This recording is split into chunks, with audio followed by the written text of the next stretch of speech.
Hello, a very good morning, good afternoon, good evening, whenever you see my lecture. If I talk about myself, I am Yash Mewada, your chemistry educator. आज हम यहाँ पर 11th class का second chapter atomic structure पढ़ने जा रहे हैं। सबसे पहले हम यहाँ पर atomic structure JEE and NEET point से बात करें तो इसमें 3 से 4 क्वेश्चन मोस्ट प्रोबेबली आ जाते हैं। तो ये काफी स्कोरिंग चैप्टर है, इजी चैप्टर भी है, लेंथी है बट इजी है। ओके स्टूडेंट, हम सबसे पहले यहाँ पर चैप्टर का मीनिंग समझते हैं। एटॉमिक स्ट्रक्चर मतलब होता क्या है। हमें यहाँ पर 2 वर्ड दिख रहे हैं, एटम और स्ट्रक्चर। तो हमें इसका क्या मतलब पता पड़ रहा है, हमें यहाँ पर एटम के स्ट्रक्चर से डील करना है। ओके स्टूडेंट, हम यहाँ पे बेसिक डेफिनेशन लिखें तो क्या बोल सकते हैं हम, दिस डील्स विद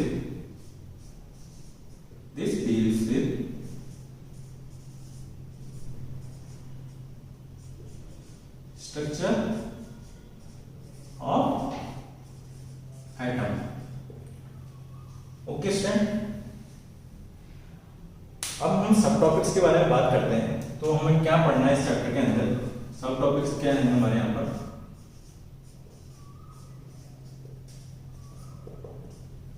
सबसे पहले हमें यहाँ पर फंडामेंटल पार्टिकल्स ऑफ एटम के बारे में पढ़ना है कि एटम के अंदर क्या प्रेजेंट होता है। ठीक है, फंडामेंटल पार्टिकल्स ऑफ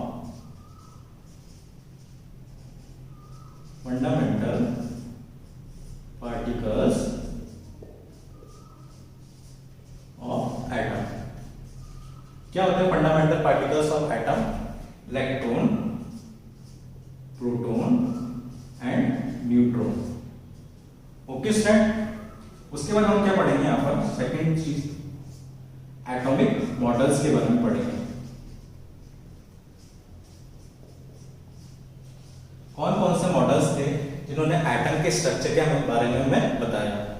जो सबसे पहला मॉडल आया वो कौन सा था, किसका नाम दिया था, वो डाल्टन ने। उनका नाम दिया था थ्योरी का, डाल्टन्स एटॉमिक थ्योरी। ये सबसे पहले साइंटिस्ट आए थे जिन्होंने एटम के बारे में हमें कुछ बताया। मतलब पहले सबसे पहली जो बात करी, जिन्होंने कुछ डिस्कवर करा नया, किसके बारे में, इंसानों के बारे में, क्यों मैटर के बारे में, कि एटम हम किससे मिलकर बने हुए हैं, किसी मैटर या फिर कोई मटेरियल से मिलकर बने हुए हैं। तो मटेरियल क्या था, एटम था वो।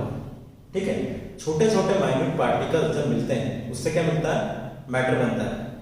ठीक है, जितने भी हमारे अंदर बॉडी है, हमारे जो पार्ट्स है, कोई भी टेबल कुर्सी, जो भी दुनिया में सब कुछ है, वो किससे मिलकर बना हुआ है, माइन्यूट पार्टिकल से। वो माइन्यूट पार्टिकल क्या है, एटम। ओके स्टूडेंट, उन्होंने ये थ्योरी यहाँ पर दी थी। उसके बाद हम यहाँ पर पढ़ेंगे जे थॉमसन एटॉमिक मॉडल। उसमें जे थॉमसन ने हमें एटम के स्ट्रक्चर के बारे में बताया था यहाँ पर। उसके बाद कौन आए, उसके बाद आए हमारे साइंटिस्ट रदरफोर्ड आए थे इससे पहले, Rutherford atomic model. Rutherford atomic model क्या था, आपने 9th क्लास में कहीं ना कहीं रदरफोर्ड एटॉमिक मॉडल के बारे में पढ़ रखा है। क्या था रदरफोर्ड एटॉमिक मॉडल, आपने देखा था कि एक अल्फा पार्टिकल्स को उन्होंने क्या करा था, गोल्ड फॉइल पे स्ट्राइक करवाया था और यहाँ पे क्या करा था, उन्होंने एक स्क्रीन रख दी थी। उसमें क्या देखा उन्होंने, एटम के अंदर क्या प्रेजेंट होता है। उसमें उन्होंने प्रेडिक्शन दी थी कि एटम के अंदर बीच में क्या होता है, न्यूक्लियस प्रेजेंट होता है। उसके अंदर न्यूक्लियस के अंदर इलेक्ट्रॉन बाहर रोटेट करते हैं एक्स्ट्रा न्यूक्लियर पार्ट में, और मिड में क्या प्रेजेंट होता है, प्रोटॉन एंड न्यूट्रॉन।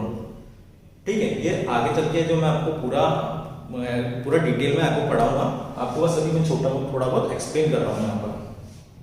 इसके बाद हम यहाँ पर पढ़ेंगे बोर एटॉमिक मॉडल। ये साइंटिस्ट एक दूसरे को क्या करते थे, जैसे कोई साइंटिस्ट ने कोई स्टेटमेंट दे दी, वो स्टेटमेंट को क्या करते थे, ये देखना चाहते थे कि भाई ये स्टेटमेंट इस साइंटिस्ट ने कैसे दी थी। तो उस चीज के बारे में पूरा रिसर्च करते थे। और हमारी बात करें, हम क्या करते हैं आजकल बच्चे, हमने एक पेज ज्यादा पढ़ा दिया तो बोलेंगे सर ने इतना सारा पढ़ा दिया। ठीक है, वो भी पढ़ा नहीं जाता, उसमें बोलते हैं सर इसमें कुछ कट कर दो। बट पहले के साइंटिस्ट लोग वगैरह कैसे थे, कुछ भी बात किसी ने बोली तो उसके बारे में पूरा का पूरा सर्च करते थे, रिसर्च करते थे उसके बारे में कि ये स्टेटमेंट उन्होंने किस बेस पे क्या बोला, किस लिए बोला गया। ओके स्टूडेंट, तो उसके बाद बोर एटॉमिक मॉडल आया। तो रदरफोर्ड का उन्होंने क्या करा था, कुछ ड्रॉबैक्स निकाल दिए थे। उसके बाद क्या है, बोर एटॉमिक मॉडल आया था। उसके बाद हमारा wave mechanical model, wave mechanical model पढ़ेंगे। उसके अंदर हमने इलेक्ट्रोड के बारे में पढ़ना है, यहाँ पर नोड्स के बारे में पढ़ना है यहाँ पर। ओके स्टूडेंट, थोड़ी स्पेस कम है मेरे पास, और लिखूंगा इसको थोड़ा मिटा के।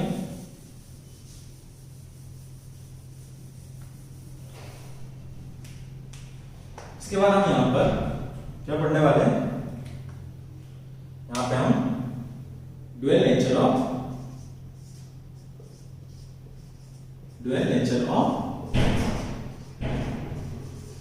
लाइट के बारे में पढ़ने वाले हैं। ड्यूअल नेचर ऑफ लाइट के बारे में क्या बताया उन्होंने कि लाइट के ड्यूअल नेचर होता है। क्या होता है, एक तो पार्टिकल नेचर होता है, एक वेव नेचर होता है। ठीक है, इसके बारे में उन्होंने हमें बताया। उसके बाद ईएम वेव पढ़ेंगे इसी के अंदर। ओके सर, रेडिएशंस के बारे में पढ़ेंगे। और क्या पढ़ने वाले, ब्लैक बॉडी, रेडिएशंस के बारे में पढ़ेंगे यहां पर।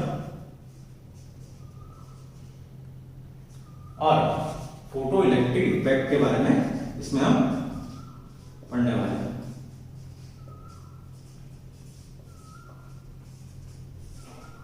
ओके स्टूडेंट, ये हमारा थर्ड पॉइंट है। इसके अंदर ये चीजें हम पढ़ने वाले हैं ड्यूअल नेचर ऑफ लाइट के अंदर। फोर्थ पॉइंट इसमें हम क्या पढ़ने वाले हो, हम यहां पर हाइजेनबर्ग अनसर्टेनिटी प्रिंसिपल के बारे में पढ़ेंगे। इनके बारे में आपको मैं आगे चल के जब हम चैप्टर पढ़ते जाएंगे धीरे धीरे आप समझते जाओगे, यहाँ पे आप टर्म्स के बारे में समझ नहीं पाओगे, इसलिए मैं आपको यहाँ पे एक्सप्लेन नहीं कर पा रहा। और क्या पढ़ने वाले हैं, यहाँ पे प्लैंक क्वांटम थ्योरी पढ़ने वाले हैं।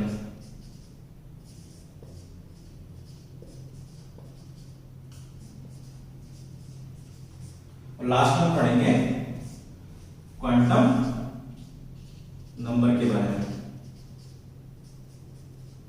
ओके स्टूडेंट, तो हम यहाँ पे हमारा चैप्टर स्टार्ट करते हैं। ये हमारे कुछ सब टॉपिक्स थे, मैंने आपको पहले से बताया था। जिस बच्चे ने अभी तक लिखा नहीं है तो ये वीडियो को वापस पीछे जाकर पेन पेंसिल या जो भी आपको कॉपी निकालें और उसके अंदर राइट करना स्टार्ट करें। ये हम टॉपिक इसके अंदर पढ़ने वाले हैं। ओके स्टूडेंट, अब हमारा चैप्टर हम यहाँ से स्टार्ट करते हैं।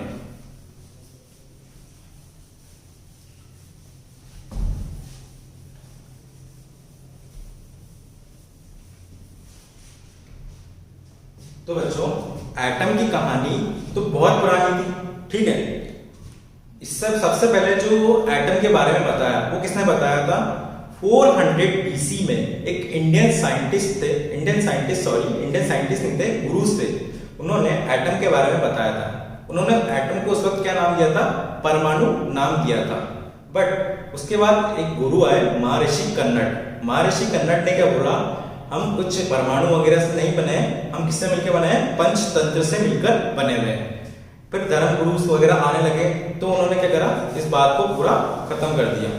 ओके स्टूडेंट, फिर उसके बाद क्या हुआ, जो सबसे पहला रिकॉग्नाइज्ड मॉडल आया वो कब आया, 1800 सेंचुरी में सबसे पहला रिकॉग्नाइज्ड मॉडल आया। वो कौन सा किसने दिया, वो दिया डाल्टन एटॉमिक मॉडल था, DAT। किसने दिया था, जॉन डाल्टन ने दिया था, डाल्टन एटॉमिक मॉडल। डाल्टन ने क्या बोला था, डाल्टन ने इसके रिगार्डिंग एक प्रिसाइज डेफिनेशन दी थी। पहले मैं डाल्टन के बारे में बताता हूं आपको कौन थे। डाल्टन एक ब्रिटिश केमिस्ट थे। उन्होंने 1808 सेंचुरी में एटम के रिगार्डिंग एक डेफिनेशन फॉर्मुलेट करी थी। उन्होंने क्या बोला था उस डेफिनेशन में, उन्होंने बोला that matter is made up of small minute particles called atom. उनका कहने का मतलब था माइन्यूट पार्टिकल्स से मिलकर क्या बनता है, मैटर बनता है। और उन्हीं माइन्यूट पार्टिकल को उन्होंने क्या नाम दिया, एटम नाम दिया था। ठीक है, और उनकी थ्योरी उन्हीं के नाम से जानी जाती है, डाल्टन एटॉमिक थ्योरी। हम यहाँ पे इसके बारे में लिखते हैं। यहाँ पर आप भी अपनी कॉपी में लिखना स्टार्ट करें। इन 1800 century, a British chemist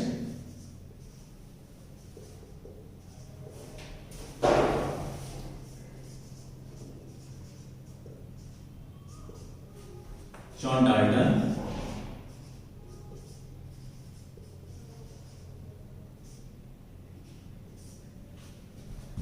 formulated a precise definition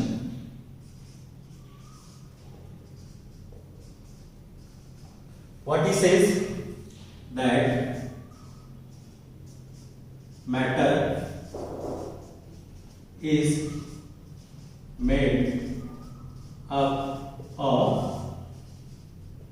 minute particles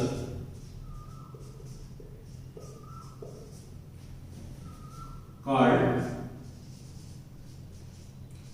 atom।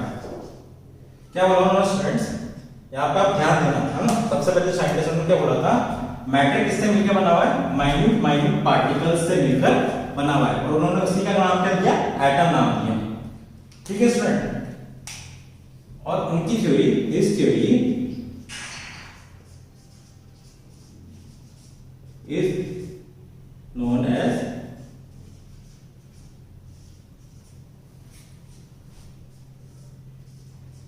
Dalton's atomic theory. अब यार आपके बच्चों दिमाग में ये क्वेश्चन आना चाहिए कि डाल्टन एटॉमिक थ्योरी का नाम डाल्टन के नाम से ही क्यों दिया गया। पहले क्या होता था बच्चों, पहले जो साइंटिस्ट वगैरह होते थे वो अपनी कुछ भी जो थ्योरी डिस्कवर करते थे, किसी भी थ्योरी के बारे में बताते थे, कुछ भी बताते थे, नया इंट्रोड्यूस करते थे, तो वो अपने जो सरनेम होता था उसका नाम यूज कर सकते थे। ठीक है, जैसे कि यहाँ पे कुछ नाम भी यूज करते थे, कुछ सरनेम को यूज करते थे। तो ऐसे यहाँ पे भी डाल्टन ने क्या करा था, अपने सरनेम को यूज किया था और उन्होंने इसी थ्योरी का नाम रख दिया डाल्टन एटॉमिक थ्योरी। आपने और भी पढ़ोगे आगे जाके इस चैप्टर में, जैसे जे थॉमसन आए थे तो उन्होंने जे थॉमसन एटॉमिक मॉडल बताया।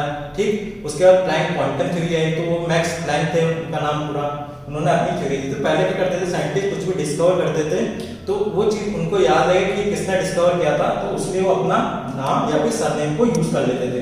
ऐसे यहाँ पर भी डाल्टन ने क्या करा, अपना सरनेम यूज किया। इन्होंने कुछ पोस्टरेट भी दिए थे मैं डियर स्टूडेंट्स, मैं आपको यहाँ पर दिखाता हूँ। आप जिस बच्चे ने अभी तक कॉपी पेन नहीं निकाला है वो अभी कॉपी पेन निकालें और लिखना स्टार्ट करें। आप नोट्स बनाएंगे तभी आपको मजा आएगा पढ़ने में। कुछ पोस्टरेट बता दें, पोस्टरेट स्टार्ट करने वाले हैं।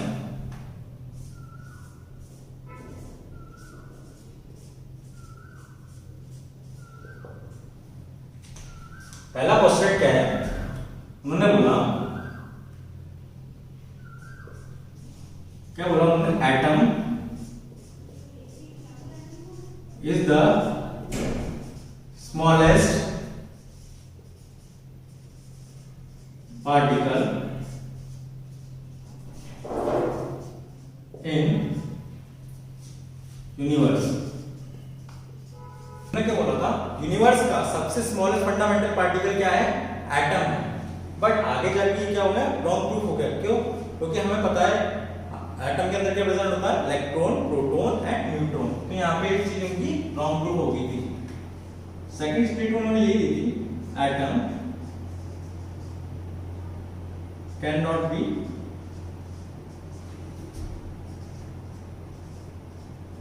सब डिवाइडेड। बट आज की तारीख में पता है एटम के अंदर क्या प्रेजेंट है, इलेक्ट्रॉन, प्रोटॉन एंड न्यूट्रॉन। तो यहाँ पर इनका क्या हो गया था, ये ड्रॉबैक हो गया था।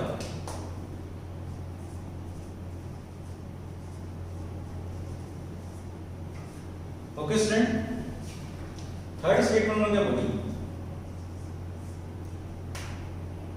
different element atom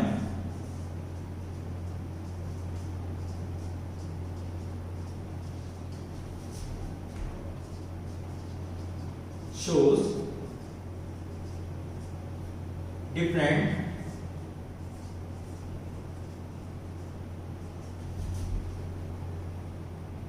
properties. Properties से यहां पर फिजिकल और केमिकल प्रॉपर्टीज है एंड मासेस। उनका कहने का मतलब था डिफरेंट एलिमेंट के एटम क्या करते हैं, डिफरेंट प्रॉपर्टी शो करेंगे, बट आगे जाके क्या होगा, आइसोबार्स आ गए। ठीक है, आइसोबार्स में क्या होता है, वहां पर डिफरेंट एलिमेंट्स के एटम में क्या होता है, सेम मास प्रेजेंट होता है, बट उन्होंने क्या बोला था, डिफरेंट एलिमेंट के एटम डिफरेंट प्रॉपर्टी शो करेंगे और मास भी डिफरेंट शो करेंगे। बट क्या हुआ, वहां पर आइसोटोप्स आ गए, सॉरी आइसोबार्स आ गए। आइसोबार्स आप यहां देख सकते हो, पोटेशियम और कैल्शियम, इनका क्या होता है, मास नंबर सेम होता है। तो यहां पे क्या हो गया था, ड्रॉबैक आ गया था।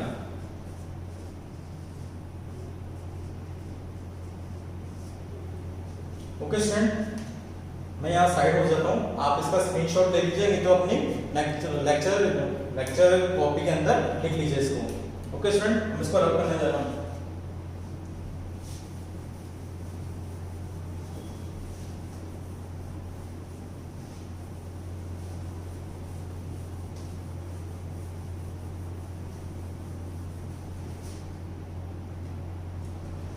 फोर्थ पोस्टुलेट क्या दिया था उन्होंने,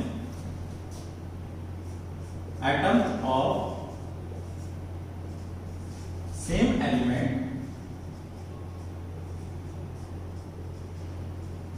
show same properties। उन्हें कहने का मतलब था सेम एलिमेंट के एटम क्या करेंगे, यहाँ पर सेम प्रॉपर्टी शो करेंगे, बट आगे जाके ये भी क्या हुआ, रॉन्ग प्रूफ हो गया। क्यों, क्योंकि आइसोटोप्स आ गए।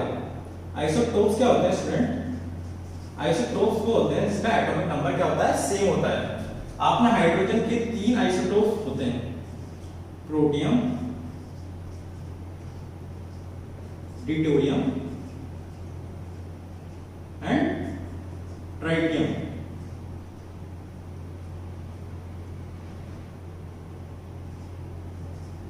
आप देख सकते हैं यहाँ पर सेम एलिमेंट के यहाँ पर क्या हो रहे हैं, डिफरेंट आइसोटोप्स है। तो यहाँ पर क्या है, आइसोबार्स या आइसोटोप्स आ गए। तो यहाँ पे क्या हो गया, एक और ड्रॉबैक हो गया।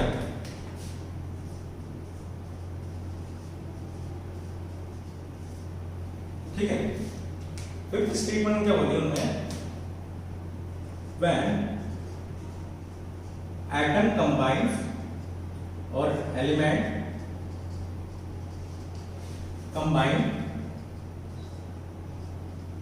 form compound in 1 1 2 2 and so on। उनका मतलब क्या था, यहाँ पर जब एटम कंबाइन होते हैं तो क्या बनाते हैं, 1 1 और 2 2 की फॉर्म में कंबाइन होते हैं तो क्या बनाते हैं, वो कंपाउंड बनाते हैं। वो कंपाउंड क्या होते हैं, सिंपल रेशियो में प्रेजेंट होते हैं।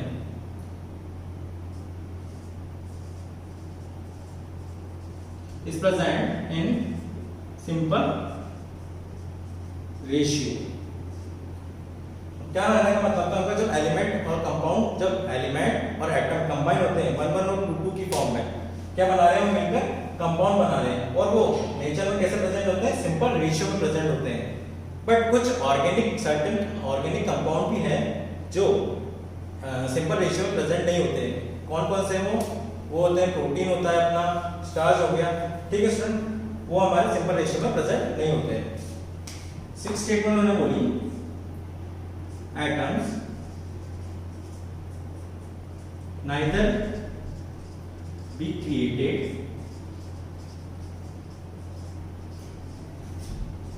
nor be destroyed। उन्हें कहने का मतलब था एटम को ना ही क्रिएट कर सकते हैं ना ही डिस्ट्रॉय कर सकते हैं। बट एटम तो क्या होता है, नेचर में प्रेजेंट होता है, और हम अपना रेडियो एक्टिव एलिमेंट्स है, रेडियो एक्टिव एलिमेंट्स के थ्रू हम क्या कर सकते हैं, एटम को क्रिएट कर सकते हैं। ठीक है स्टूडेंट, तो ये हमारे कुछ पोस्टुलेट्स बताए थे डाल्टन ने, ये हमारे डाल्टन एटॉमिक थ्योरी की कुछ मैंने स्टेटमेंट बताई आपको, उसके बारे में उसके पोस्टुलेट्स बताए थे। ठीक है, ये टॉपिक यहीं पर खत्म होता है। इसके बाद हम क्या करने वाले हैं, डिस्कवरी ऑफ इलेक्ट्रॉन के बारे में पढ़ने वाले हैं। यहां से हमारा मेन चैप्टर स्टार्ट हो जाएगा।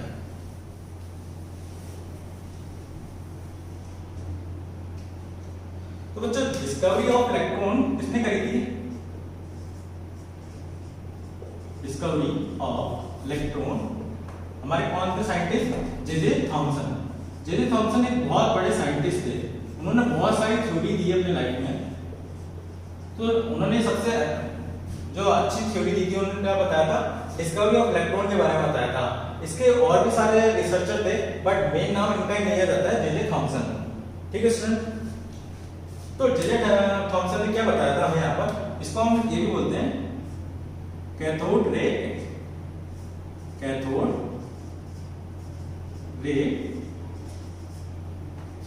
एक्सपेरिमेंट ट्यूब एक्सपेरिमेंट के नाम से भी इसको जानते हैं।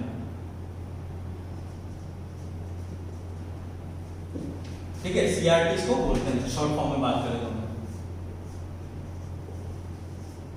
ठीक है, सीआरटी क्या होता है, मैं आपको आप कॉपी में डायग्राम बनाना स्टार्ट करें मेरे साथ। यहाँ पे हमने क्या किया था, एक कैथोड रे ट्यूब ली थी। उस वक्त कैथोड रे ट्यूब एक्सपेरिमेंट बहुत ज्यादा फेमस हो रहे थे। ठीक है स्टूडेंट, उन्होंने यहाँ पर कैथोड रे ट्यूब ली। इसमें क्या करा उन्होंने, यहाँ पर दो इलेक्ट्रोड लगाए। ठीक है, तो ध्यान देना बिल्कुल, यहाँ पर इधर उधर कोई मस्ती नहीं करेगा, अपनी कॉपी में लिखेंगे सर, और यहाँ पर बोर्ड पे ध्यान देंगे क्या पढ़ा रहा हूं मैं। यहां पर उन्होंने क्या करा, बैटरी से कनेक्ट कर दिया किसको, कैथोड रे ट्यूब को। इसमें क्या करा उन्होंने, एक इवेक्चुएशन पंप लगाया। ठीक है स्टूडेंट, क्या लगाया यहां पर, इवेक्चुएशन पंप लगाया।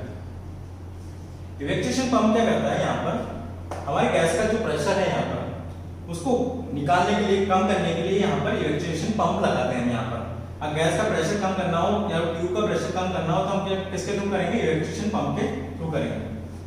ओके स्टूडेंट, यहाँ पर हमने बैटरी कनेक्ट कर दी, यहाँ पर हमने नेगेटिव टर्मिनल लगा दिया, यहाँ पर पॉजिटिव टर्मिनल लगा दिया।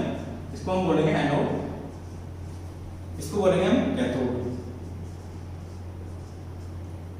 यहाँ पर उन्होंने क्या करा, यहां पर उन्होंने एक जिंक सल्फाइड की क्या करी, यहां पर एक लेयर लगा दी, फ्लोरोसेंट स्क्रीन लगा दी।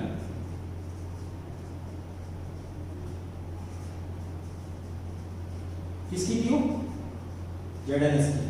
ठीक है स्टूडेंट, जेडएनएस की फ्लोरोसेंट स्क्रीन लगाई उन्होंने। जेडएनएस की फ्लोरोसेंट स्क्रीन क्या होती है, जब भी कोई भी रेज इस पर स्ट्राइक होती है तो क्या करती है, ग्लो करने लग जाती है। ग्रीन कलर का इसका, ग्रीन और ब्लू कलर का इसका ग्लो निकलता है। ठीक है स्टूडेंट, तो यहाँ पे क्या करा उन्होंने, जेडएनएस की स्क्रीन लगा दी, और यहाँ पे क्या करा उन्होंने 10,000 वोल्ट की सप्लाई दे दी। ठीक, और यहाँ पर सब बच्चे ध्यान रखना है, यहाँ पर इन्होंने गैस का प्रेशर कितना ले लिया, यहाँ पर 10⁻⁻⁴ mm ऑफ Hg प्रेशर इन्होंने लिया था। अपना जो नॉर्मल टेम्परेचर होता है रूम का कितना होता है, 180 कितना होता है, 760 mm ऑफ Hg होता है। तो आप सोच पा रहे हो यहाँ पे उन्होंने कितना ले लिया था, 10⁻⁴ mm ऑफ Hg। मतलब आप यहाँ पे ये मान सकते हैं कि गैस यहाँ पर नेग्लिजिबल है, मतलब यहाँ पर प्रेजेंट ही नहीं है। बट ऐसा नहीं है, कुछ तो है यहाँ पर, थोड़ी बहुत गैस प्रेजेंट है। यहाँ पे क्या हो रहा था बच्चों, जैसे इन्होंने यहाँ पर 10,000 वोल्ट की सप्लाई दी। ठीक, जैसे 10,000 वोल्ट की सप्लाई देंगे तो यहाँ पे क्या हो रहा है, ये आप देख पा रहे हो, यहाँ पर हमारी एनोड लगी हुई है। यहाँ पे क्या हो रहा है, पॉजिटिव टर्मिनल है। जैसे यहाँ पर हम पॉजिटिव टर्मिनल पे का सप्लाई चालू होगी तो यहाँ बहुत सारा पॉजिटिव पोटेंशियल क्या हो जाएगा, इकट्ठा हो जाएगा। जैसे पॉजिटिव टर्मिनल, यहाँ पॉजिटिव चार्ज इकट्ठा हो गया बहुत सारा, तो क्या करेगा यहाँ पर क्या थी हमारी नेगेटिव इलेक्ट्रोड थी, ठीक है। नेगेटिव इलेक्ट्रोड, ध्यान रखना स्टूडेंट, हमारी गैस जो है वो बहुत ज्यादा कम प्रेशर करती है, तो नेग्लिजिबल है, यहाँ पर कुछ भी प्रेजेंट नहीं है। तो यहाँ पर क्या है, कुछ रेस निकल के जा रही होगी, और यहाँ पर हमने क्या करा था, इसको क्या कर दिया था, इस तरह से होल्स कर दिए थे। आप इस तरह को मतलब इस तरह से समझ सकते हो, जो हमारे बाथरूम की वो पानी का सिंक होता है, सिंक में जो पानी निकल के जाता है बाथरूम का, तो उसमें जो गोल गोल गड्ढे होते हैं, उस तरह से यहाँ पर भी इन्होंने डिस्क लगा दी थी। उससे क्या हो रहा था, यहाँ पर इनविजिबल रेस निकल के जा रही थी, और इनविजिबल रेस क्या कर रही थी, यहाँ पे जाके स्ट्राइक कर रही थी। इनविजिबल रेस यहाँ से निकल रही थी। उस वक्त तो हमें पता नहीं था क्या था, बट हम क्या बोल सकते थे वहां पर देखते हुए कि यहाँ से कुछ इनविजिबल रेस निकल रही है, और इनविजिबल रेस क्या कर रही है, यहाँ पे आके स्ट्राइक कर रही है, और स्ट्राइक करने के बाद क्या पता पड़ रहा था हमें, यहाँ पर जो हमारी स्क्रीन थी बैक साइड वाली, वो क्या कर रही थी, ग्लो कर रही थी, ठीक है। उससे क्या पता पड़ा हमारा कि यहाँ पर कुछ नेगेटिव चार्ज है, वो बहुत ज्यादा पॉजिटिव पोटेंशियल है यहाँ पर, तो उसको क्या कर रहा है, खींच रहा है, ठीक है। जो खींच रहा है तो क्या कर रहा है, यहाँ पर कुछ ना कुछ तो होगा, क्या आ रहा है वो, यहाँ पर नेगेटिव इलेक्ट्रोड है। आप ध्यान रखना स्टूडेंट, इसको कंफ्यूज मत होना, यहाँ पर गैस नहीं है, नेग्लिजिबल है, ये नेगेटिव इलेक्ट्रोड है, तो इसको यहाँ पर खींचेगा तो क्या होगा, नेगेटिव कुछ आ ही रहा होगा। उसी को हमने क्या बोला यहाँ पर आगे जाके इलेक्ट्रॉन बोला। उस वक्त तो हमें पता नहीं था, बट हमने उनको इलेक्ट्रॉन ऐसा बोल दिया। इसके उन्होंने कुछ बातें भी बताई थी, तो मैं आपको कुछ पॉइंट्स बताए थे। उन्होंने क्या बोला, पहला पॉइंट क्या बोला, दे आर नेगेटिवली चार्ज।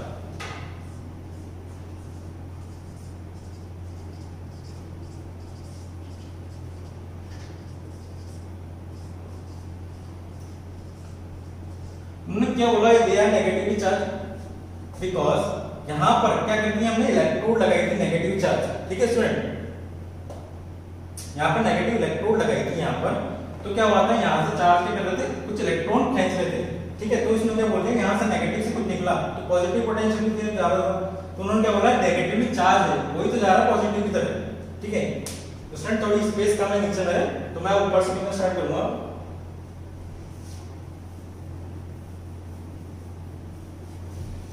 आप जिस स्टूडेंट ने अभी तक डायग्राम नहीं बनाया, पीछे जाके वीडियो को स्टॉप करके डायग्राम बनाएं, उसी से आपको समझ आएगा।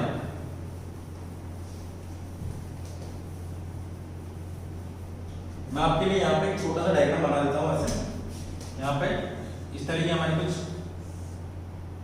इलेक्ट्रोड थे, यहाँ चार्ज लग रहा था, ठीक, यहाँ से इलेक्ट्रॉन जा रहे थे, परफोरेटेड, ये हमारे इजेक्शन पंप था,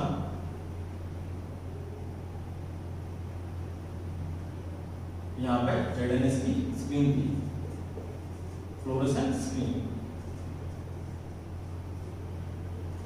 यहाँ पे 10,000 वोल्ट हमने सप्लाई दिया था, प्रेशर कितना लिया था, -4 mm ऑफ H, ठीक है। पहला पॉइंट क्या बोला, दे आर नेगेटिवली चार्ज, क्यों बोला, क्योंकि यहाँ से नेगेटिव पोटेंशियल से निकल के किधर जा रहा था, पॉजिटिव पोटेंशियल के। सेकंड स्टेटमेंट क्या बोली उन्होंने, दे ट्रैवल इन स्ट्रेट लाइन,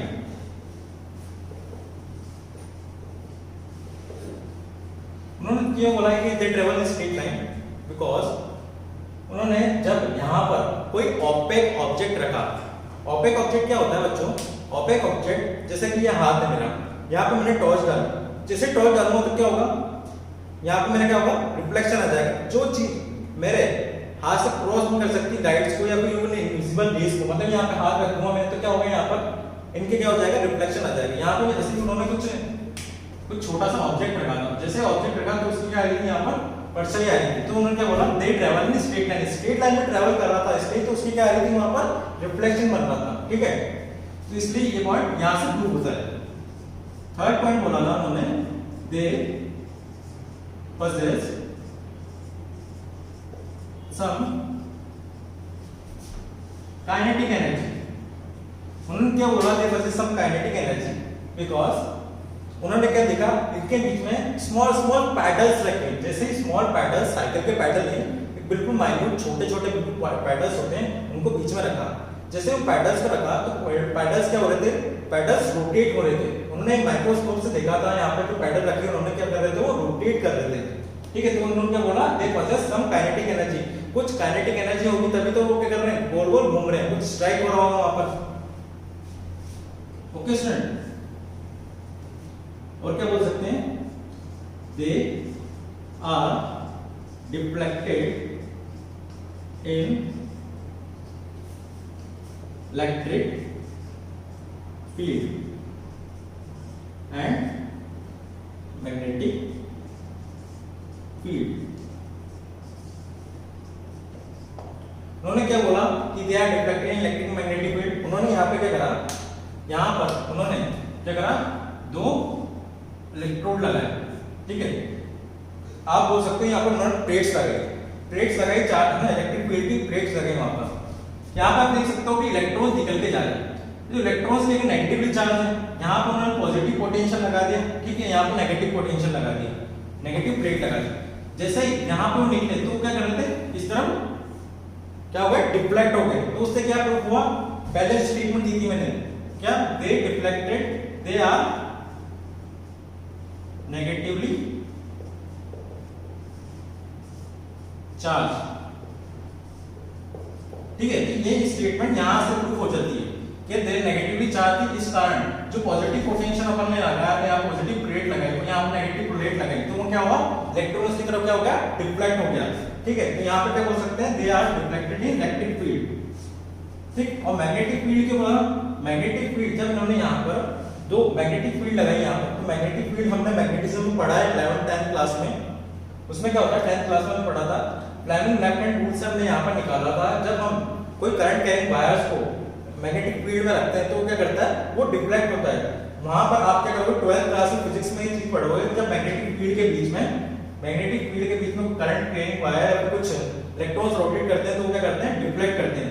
तो ये चीज आप वहां पर पढ़ने वाले हो। ओके स्टूडेंट, फिर स्टेटमेंट उनके बोली, they produce fluorescence.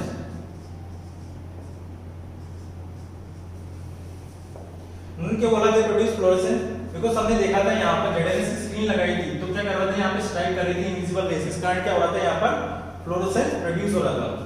Six statement उन्होंने बोली, दे प्रोड्यूस एक्स-रेज। उन्होंने ऐसा क्यों बोला, ये थोड़ा डिफरेंट टॉपिक चल जाता है। जब कोई पार्टिकल स्ट्राइक करता है तो क्या होता है, वहां पर फ्रीक्वेंसी बाहर निकलती है, आप आगे जाके पढ़ोगे फोटो इलेक्ट्रिक इफेक्ट निकलते हैं तो एक्स-रेज वगैरह निकलती है। ठीक है, तो वहां पे जाके आपको ज्यादा समझ आएगा, यहाँ पे बस आपको ऐसा नाम याद कर लो। ठीक है student,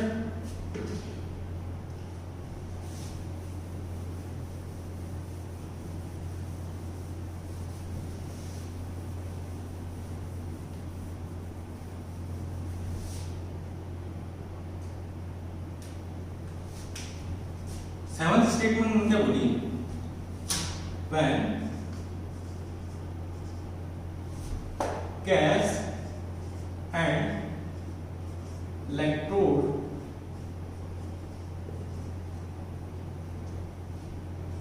changes this property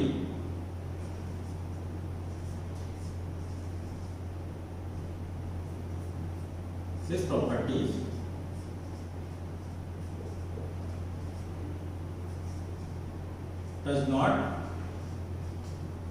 change। उन्होंने क्या बोला, जब हमने यहाँ पर इलेक्ट्रोड को चेंज करा और गैस के पार्टिकल्स को चेंज करा, इलेक्ट्रोड गैस के पार्टिकल्स को चेंज करा तो क्या हो रहा था, उसकी जो प्रॉपर्टीज थी वो क्या हो रही थी, चेंज नहीं हो रही थी। ये ऐसा क्यों हो रहा था, यहाँ पे आप देखो बच्चों, हमने क्या करा था, हमने यहाँ पर बहुत ज्यादा प्रेशर कितना ले लिया, 10⁻⁻4 mm ऑफ Hg ले लिया था। ठीक है स्टूडेंट, 10⁻⁻4 mm ऑफ Hg लिया था, तो किससे प्रूव होता है, आयनाइजेशन से। आयनाइजेशन से इसको प्रूव कर सकते हैं। हमने गैस के पार्टिकल्स बहुत कम थे, ठीक है, ये हमारी इलेक्ट्रोड थी, इस तरह से यहाँ पर नेगेटिव था या पॉजिटिव था, तो यहाँ से जैसे इलेक्ट्रॉन निकलेगा यहाँ पर बाहर, तो इलेक्ट्रॉन क्या करेगा, इस पे स्ट्राइक करेगा, यहाँ पर हमारा इस पे गैस पार्टिकल पे गया, और भी आगे स्टेप ऐसे चलती जाएगी, इससे स्ट्राइक होगा, यहाँ से इलेक्ट्रॉन बाहर निकलता जाएगा। ठीक, यहाँ से जाएगा स्ट्राइक करेगा ये, तो यहाँ से इलेक्ट्रॉन वापस बाहर निकलेगा। इस तरह से क्या हो रहा था, ये प्रोसेस चलता जाएगा। तो ये क्या कर रहा था, आयनाइजेशन में प्रूफ हुआ था कि जब हमने गैस पार्टिकल निकाले तो गैस पार्टिकल से क्या निकल रहे थे, इलेक्ट्रॉन निकल रहे थे। वो कहां जा रहे थे, वो पॉजिटिव टर्मिनल की तरफ जा रहे थे। ठीक है, एक ही चीज यहां से प्रूफ होती है। और मैंने आपको यहाँ पे बहुत बार बार बोला था, जो हमने यहाँ पे पार्टिकल प्लेट ली है, वो प्लेट किसकी है, नेगेटिवली चार्ज प्लेट ली है। ओके स्टूडेंट, हमने नेगेटिवली चार्ज प्लेट ली है। We take negative charge plate, ये हमने नेगेटिवली चार्ज प्लेट ली है। ठीक है, ये नेगेटिवली चार्ज प्लेट ली है, तो क्या होगा स्टूडेंट, यहाँ पे जो हमारे गैस के पार्टिकल्स थे बहुत ज्यादा कम थे पर बहुत ज्यादा कम थे, क्योंकि प्रेशर आप देख रहे हो 10⁻⁻⁴ mm ऑफ Hg ले रखा है हमने। जो यहाँ पर हमारे इलेक्ट्रोड से जो हमारे क्या निकल के जा रहे थे, यहाँ पर इलेक्ट्रॉन वहां की तरफ फ्लो कर रहे थे। तो जब हमारे इलेक्ट्रोड से निकल रही पार्टिकल, तो गैस चेंज करने से कोई फर्क ही नहीं पड़ता। इलेक्ट्रोड चेंज करते तो क्या करोगे, उससे कोई फर्क नहीं पड़ेगा। वो तो किससे निकल रहे हैं, प्लेट से निकल रहे हैं, वो नेगेटिवली चार्ज प्लेट से निकल रहे हैं। ठीक है, इस बात को आप ध्यान रखना है, यही कंफ्यूजन होता है एनोड प्लेट, जब एनोड प्लेट ट्यूब एक्सपेरिमेंट पढ़ेंगे कैनाल गैस के बारे में, और कैथोड रे एक्सपेरिमेंट में ये बेसिक चेंज है। यहाँ पर आप देख रहे हो कि ये जो हमने प्लेट ली है वो नेगेटिवली चार्ज प्लेट ली है, और प्रेशर बहुत कम दिया है, 10⁻⁴ mm ऑफ Hg। ठीक है, अब हम यहाँ पे गैस और इलेक्ट्रोड को चेंज करने से ये चीजें क्या हुई थी ना, नेगेटिव चार्ज प्लेट से भी कुछ फर्क नहीं पड़ रहा था। मतलब कि सब पार्टिकल, कोई से भी पार्टिकल लगा लो, मतलब कोई से भी इलेक्ट्रोड यहाँ पे लगा लो, तो क्या होगा, उससे इलेक्ट्रॉन निकल के जा ही रहते। और गैस भी चेंज करके हमने देखी, तो गैस से भी चेंज होने से कुछ भी चेंज वहां पर हमें नहीं दिखा। ओके स्टूडेंट, उससे क्या बोला उन्होंने, उससे हमें यहाँ पे ये बताया उन्होंने, जे थॉमसन, यहाँ पे वापस जे थॉमसन आए। जे थॉमसन ने कहा, जे थॉमसन ने एक बहुत बड़ा एक्सपेरिमेंट बताया, एक्सपेरिमेंट करा। ये एक्सपेरिमेंट हमें डीप में नहीं पढ़ना होता, ठीक है, ये हायर स्टडीज में काम आता है। उन्होंने E/m मतलब चार्ज बाय मास रेशियो निकाला, चार्ज बाय मास रेशियो निकाला। E/m क्या होते हैं, चार्ज बाय मास रेशियो। वो किसने निकाला, जे थॉमसन ने निकाला। तो उन्होंने इसकी वैल्यू कितनी कैलकुलेट करी, 1.75 into 10⁻11 कूलम। चार्ज है ना स्टूडेंट, कूलम अपॉन केजी। ये हमारी चार्ज की वैल्यू निकाली उन्होंने, E/m की वैल्यू निकाली। ठीक है, यहां से जो हमारी वैल्यू आई वो वैल्यू चेंज नहीं होनी थी। ठीक है स्टूडेंट, तो हम क्या बोल सकते हैं, जो हमारी प्रॉपर्टीज है E/m वैल्यू वो कभी चेंज नहीं होगी। Okay student, when gas and electrode particle change his E/m value does not change. ठीक है, ये मेन पॉइंट है, इसमें ध्यान रखना इस बात को आप। और इसको हम पहले नेगाट्रॉन बोलते थे, जो हमारे जे थॉमसन वगैरह आए थे उन्होंने नेगाट्रॉन इसको नाम दिया था। बट हमारे एक साइंटिस्ट आए, कौन आए थे, स्टोनी। स्टोनी एक साइंटिस्ट आए, उन्होंने इसके बारे में बताया, उन्होंने इसके बारे में क्या बताया, उन्होंने इसका नाम दिया था इलेक्ट्रॉन। तो अब कभी क्वेश्चन आ जाए आपका, यहाँ पर ध्यान रखना, आगे कुछ आता है तो नाम वर्ड याद नहीं है, बट स्टोनी नाम था, उन्होंने इसका नाम दिया था, क्या नाम दिया था, इलेक्ट्रॉन नाम दिया था। बस फोकस है। तो हमारी क्लास यहाँ पे खत्म होती है। ये आप लोगों को अच्छा लगता है कि आपको अच्छा समझ आया होगा, and thank you so much.